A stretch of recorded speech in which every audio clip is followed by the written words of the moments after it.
Сіздер енді көптеріңіз білмей шығарсыздар, жаңа сұрақ қойған Исламбек деген журналист, бір жағынан блогер. Мен мынау 5-ші ауданға келіп отырмын.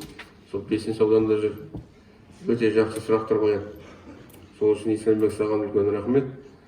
Әсіресе жаңа индикаторлар жөнінен. Жаңа қойған сұрақтардың барлығы дұрыс. Жаңа енді ауданы әкім айтты ғой. Мен енді қайталайын. Ана колледж туралы. Ол енді Белқайнарда колледжін біз енді білеміз. Но бірақ бізге колледжі керек мына жақта, колхоз ауылында. Жаңағы анау Қаракембір бар, одан кейін Масаншы бар, Сортөбе бар, Ауқатты бар.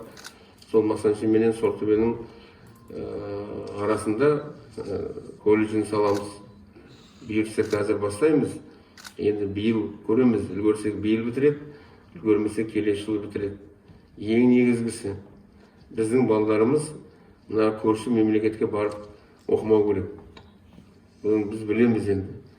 Көрші мемлекеттің енді азаматтар бізге ренжімесін, олардың білімінің сапасын қандай екендігін.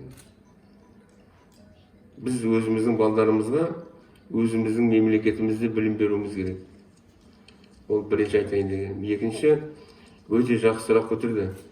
Мынау ертерек қыздардың біздің тұрмысқа шығу жөнінен. Ол да дұрыс емес. Біріншіден мемлекеттің заңы бар. Қай кезде тұрмысқа шығуға болады. Кәмелеттік жасқа келген деген басқа деген сияқты. Сондықтан оны да біз қолға аламыз. Осында отырған мына біздің ағаларымыз оның барлығын енді қолдайды. Олай болу керек. Бізде қыз бала болсын, ұл бала болсын, ол біріншіден білім алу керек. Екіншіден мамандық алу керек. Одан кейін соған байланысты мынау елге, мемлекетке қызмет ету керек. Сондықтан ол жұмысты біз енді арман қарай жалғастырамыз.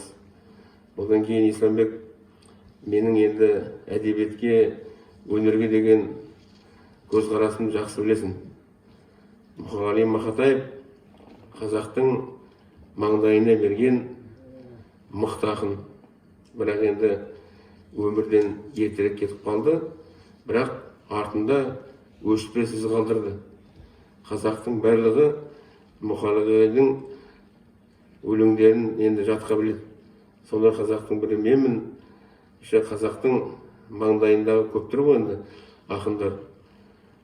Сол Мұқағали сияқты Фариза апамыз болған. Осы Мұқағалидың Фаризажан деген өлеңін барлығы енді қазақ біледі ғой деп ойлаймын. Ол бекерден бекер туған өлең емес. Ол мынау азаматтың азаматшаға деген көңілі. Сондықтан мынау биылғы жыл біз үшін енді үлкен жыл. Әрине, бізге енді жамбылдықтар үшін ең үлкені Жамбыл атамыздың мерейтойы. Одан кейінгі Мұқағали Мақатаев, одан кейін анау Күләш Ахмет апамыз бар, басқамыз бар деген сияқты. Біз енді ол жөнінде біраз енді іс-шараларды ұйымдастырдық. Бұйыртса енді осы жыл бойы сол іс-шараларды орындауға жұмыс жасаймыз. Исламбек, саған жеке кездескен кезде осы Мұқағали ағамыздың бір-екі өлеңін өзің оқып беремін.